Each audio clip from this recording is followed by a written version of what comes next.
Hello everyone, and Om Shanti. I love to remember our beloved Dadi Gulzar. She was such a shining light for Brahma Kumaris for so long.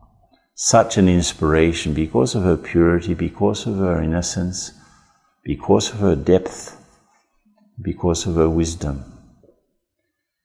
And of course she was the corporeal instrument of Shiv Baba and Brahma Baba, who we call Tata together. The Supreme Soul, incorporeal Supreme Soul, and his physical instrument here on this earth, Prajapita Brahma. So she was the instrument from 1969 until last year. And so obviously we had many opportunities of meeting her and meeting Dada through her. But it was very special just to be with her. Whenever we looked at her, she was in such a deep state of remembrance of God. Such a deep, subtle feeling emanated from her that immediately, just by looking at her, we would remember God also. Because maybe my mind was wandering, but just looking at her and knowing that she was in such a state of deep meditation, I also remembered that I should be meditating. I've had the fortune to participate in many planning meetings, which is called a group called the Regional Coordinators. I coordinate Brahma Kumaris in Latin America, so I'm sort of a sub-regional coordinator. But as such, I participate every year in meetings. Until the pandemic started, those meetings were present. We had to be physically present twice a year in our headquarters. But since then, many meetings online. But very often, especially when she was well, she would also, at least during one of the days of the meeting, or even one of the sessions, she would appear and also participate together with us. And of course, she brought such a freshness, such a subtle, such another dimension. Maybe we'd be stuck in discussing different activities and the implications of certain plans and trying to figure things out. And then she would come and immediately take everything to another dimension. She wasn't so much concerned about the actual details of activities, but definitely she was very keen on knowing how our spiritual stages were. And I remember one of the meetings, and this was typical of her, she was always concerned about how our spiritual state was. It doesn't matter what else we were doing, but how were we internally? And so she asked us what were our latest experiences in trying to transform our sanskars, trying to transform those ingrained characteristics that are part of our personality. And we all know that there are some things that we would love to change, but they are very stubborn. They don't change with such ease. And at that time, I had been experiencing a lot of benefit just by remembering that in the soul, I have sanskars, I have characteristics of perfection. They are part of me, part of my time here on this earth. I was perfect. I was in the golden ages state, and those sanskars are recorded in me. So I was enjoying myself in our headquarters in Madhuban. For 5 minutes, I would just remain in my perfect sanskars, and just for 5 minutes at least, I could experience the lightness, the purity, the innocence, the beauty of what it would be like if I were perfect in this world. And of course, with all of the things going on around us, it's very hard to retain that, right? But anyway, I shared, when she asked each of us in the meeting, some of our senior sisters from around the world, and a few assistants like myself, she asked each one of us how were we dealing with those sanskars, especially the impure ones that we'd picked up along the way throughout our lives. And so I shared that I had been doing this, and I was able to, at least for 5 minutes, feel the beauty and the innocence and the purity and so on of my perfect state. And of course she listened to each one, and after she listened to each one in the meeting, she also gave some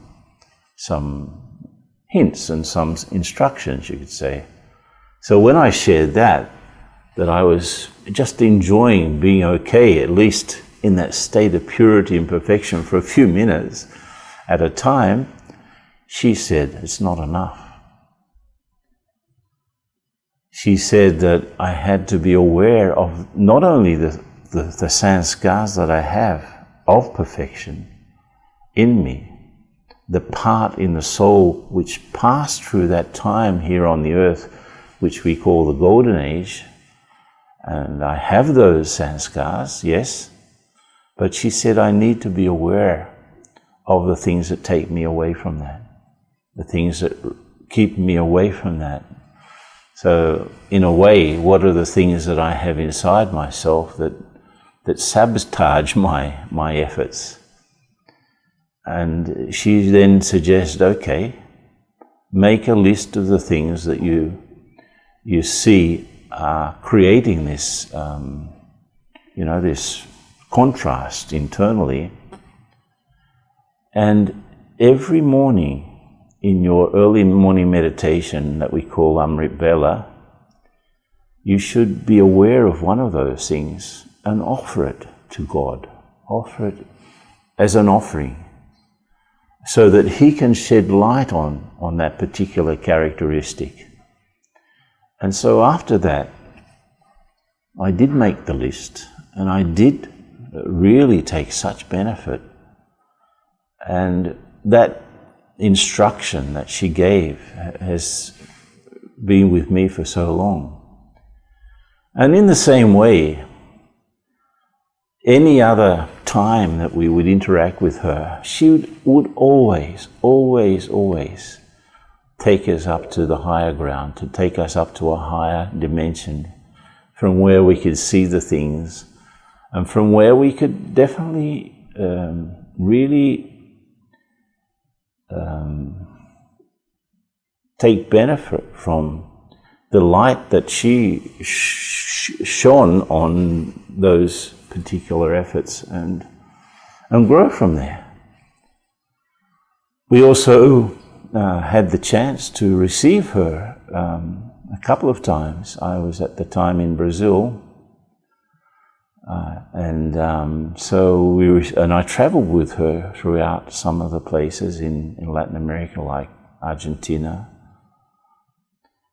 And I noticed how unaffected she was by all of the sights and scenes of the world around, She was so focused on her spiritual stage.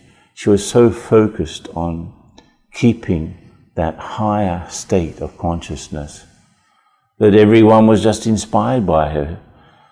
She didn't really give long or even complicated classes at all. She was very simple, very pure, and so much a mirror for us that we just had to look at her, and then we would feel, wow, thank you, Dadi, you have shown me another aspect of how great I can also be.